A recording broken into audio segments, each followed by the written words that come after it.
Hi, this is Connie Smith with OSU Extension in Fairfield County. And sometimes we highlight 4-H youth, and sometimes we highlight 4-H youth who are wearing shiny tiaras. And today we have Miss Ashley Love, who is the Equine Ambassador. Yikes, that's a long word. Yes. Okay, what exactly does that mean? So being the Equine Ambassador, I am basically representing the equine program of Fairfield County. And it's a pretty strong program, wouldn't you say? Yes. Yeah. So what made you decide that you would like to spend a year wearing a crown and a sash? Well, wearing a crown and the sash is just kind of like a little bonus to it. Yeah. The main reason why I wanted to become Equine Ambassador is because I want to educate more people on 4-H. And in my high school, Canal Winchester High School, we don't really have a lot of that. So we actually had an FFA program, but we unfortunately got rid of it. But our 4-H has been growing instead. Oh, that's great, yeah. So we definitely are getting more, especially in the Green Extreme Club, we are getting more and more people from Canal Winchester. Mm-hmm. So I believe that being Equine Ambassador, I would like to educate more people with horses, and because I definitely know that there are some people that have horses that are just interested in wanting to be in horses and be in 4-H. So while I am also the Equine Ambassador, I also want to bring more into 4-H. Okay, so what 4-H club are you in showing your horse? All the King's horses. All the King's horses. Yes. And you're also in Green Extreme 4-H No. club? Okay, Yes, yeah. but my neighbors are. Which your neighbors are. Yes. So there's still a big 4-H presence because, as we all know, Canal Winchester, half of the village or the city sits in Fairfield County and half of it sits in Franklin County. So we can still bring kids in from that rapidly developing area to be a part of the Fairfield County 4-H program. Okay, so tell me this.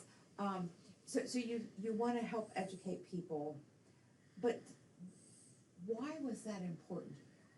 I think it's just really important because nowadays you look at, I mean, even in Fairfield County, you look at the horse industry and it's it's declining quite a bit. Okay. So for example, I think it was just a couple of years ago, we had over 100 people within our horse industry, but nowadays you look at it and we only really sent 60 kids to county fair this year. So we don't have as many as we used to.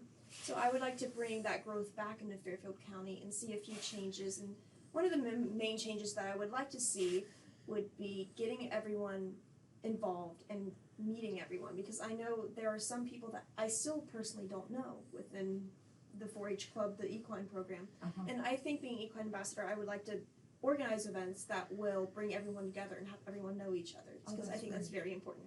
So tell me this, why do you think, I remember when all the horse barns were full at the fair, do you think the decline is because, number one, it's kind of an expensive project, and number two, do you think it's a time commitment? People just don't want to put the time into owning and caring for a horse? Yes, I definitely agree with both of them.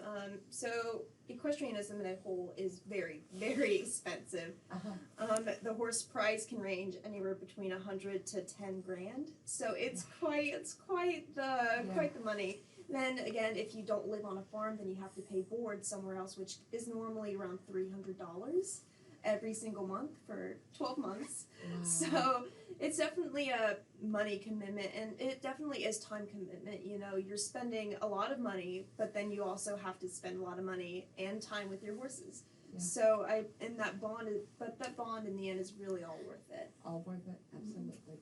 So, you said you wanted to kind of educate people and try to bring numbers back in the horse barn.